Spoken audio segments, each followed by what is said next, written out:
அன்னைக்கு ஒரு நாள் நடுராத்திரி நல்ல தூக்கத்துல இருந்து எந்திரிச்சா டக்குனு என் நெஞ்சை யாரோ போட்டு அழுத்துற மாதிரி ஃபீல் ஆகுது. கை காலே அசைக்க முடியாம போயிருச்சுங்க. என்ன ஏதுன்னு சொல்லிட்டு நான் பயந்துட்டு ஒருவேளை படத்துல வர மாதிரி பேய் எதுவும் வந்துருச்சா இல்லை நம்ம எக்ஸ்பீரியன்ஸ் பண்ணணும்னு நினைச்ச கோஸ்ட் ஸ்டோரியா இருக்குமோ அப்படின்ற மாதிரி ஒரு ஃபீல் பண்ணிட்டாங்க.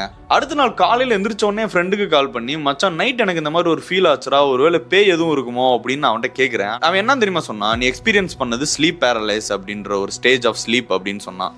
ஆக்சுவலா நம்ம தூங்குறப்போ பல ஸ்டேஜஸ் ஆஃப் ஸ்லீப் இருக்குங்க. அதுல ஃபைனல் ஸ்டேஜ் தான் இந்த ஸ்லீப் பேரலைஸ் அப்படின்னு சொல்றது. ஸோ இந்த ஃபைனல் ஸ்டேஜ் ஆஃப் ஸ்லீப்ல நம்ம ஏதாச்சும் ஒரு முக்கியமான கனவு கண்டுட்டு இருப்போம். ஸோ இந்த கனவுல இருந்து நம்ம எந்திரிச்சிடக்கூடாது, நம்ம உடம்பு எங்கேயும் நகண்டு போயிடக்கூடாதுன்றதுக்காக நம்ம பிரெயின் ஒரு கெமிக்கலை லீக் பண்ணும். அந்த கெமிக்கல் தான் கிளைசின். ஸோ இந்த கெமிக்கல் நம்ம உடம்புல ரிலீஸ் ஆச்சுன்னா நம்மளால கை கால்களை அசைக்க முடியாது. நம்ம நெஞ்சில் யாரோ போட்டு அழுத்துற மாதிரி நம்ம நெஞ்சு ரொம்ப ஹெவியா ஃபீல் ஆகும். ஸோ இதுதான் நம்ம ஸ்லீப் பேரலைஸ்ல இருக்கிறப்போ யாரோ நம்ம நெஞ்சை போட்டு அழுத்துற மாதிரியோ நம்ம கை கால்கள் யாரோ பிடிச்சு வச்ச மாதிரியோ நம்மளுக்கு ஃபீல் ஆகுறது. ஸோ நீங்க நினைக்கிற மாதிரி ஏதோ ஒரு பேயினாலேயோ இல்லை வேற ஏதோ ஒரு விஷயத்தினாலேயோ நடக்கிறது கிடையாது. இது எல்லாமே நம்மளோட ஹாலுசினேஷன் தான். ஸோ சிம்பிளா இந்த விஷயத்துல இருந்து நீங்க எஸ்கேப் ஆகணும்னா, தூக்கத்துல இருந்து ஒருவேளை நீங்க எந்திரிச்சாலுமே லைட்டா நீங்க கை கால்களை அசைச்சாலோ இல்ல கண்களை மூடி திறந்தாலோ இதுல இருந்து தப்பிக்கிறதுக்கான வாய்ப்பு இருக்குன்னு சொல்லியிருக்காங்க. இதே மாதிரி ஸ்லீப் பேரலைஸ் எக்ஸ்பீரியன்ஸ் தூக்கத்துல உங்களை யாரோ போட்டு அழுத்துற மாதிரி நீங்க ஃபீல் பண்ணியிருந்தீங்கன்னா கமெண்ட்ல சொல்லுங்க.